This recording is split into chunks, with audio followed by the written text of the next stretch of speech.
پانی کا عذاب۔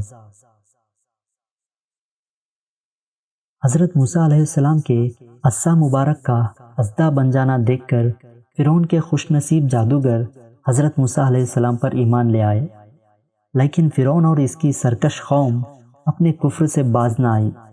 حضرت موسیٰ علیہ السلام نے یہ سرکشی دیکھ کر ان کے حق میں بددعا فرما دی اور عرض کیا کہ الہی، فرعون بہت سرکش ہو گیا ہے اور اس کی قوم بھی عہد شکن اور مغرور ہو گئی۔ انہیں ایسے عذاب میں گرفتار کر جو ان کے لیے سزا ہو اور میری قوم اور بعد والوں کے لیے عبرت۔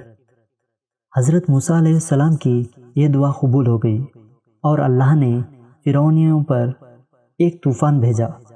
ابر آیا، اندھیرا چھا گیا اور کثرت سے بارش ہونے لگی۔ فرعونیوں کے گھر میں پانی ان کی گردنوں تک آ گیا۔ ان میں جو بیٹھا ڈوب گیا، نہ ہل سکتے تھے نہ کچھ کام کر سکتے تھے۔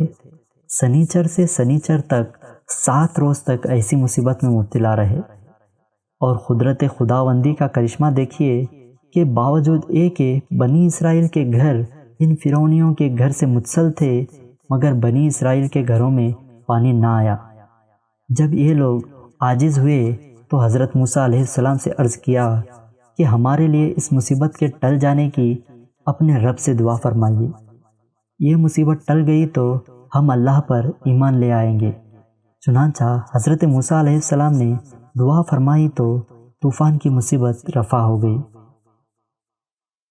سبق: یہ پانی جو ہمارے لیے موجب حیات ہے، جب عذاب الہی بن کر آ جائے تو ہماری جانوں اور مالوں کے لیے تباہی کا موجب بن جاتا ہے، اور پانی کا اس طرح کا سیلاب ہمارے اپنے اعمال بد کا نتیجہ ہوتا ہے۔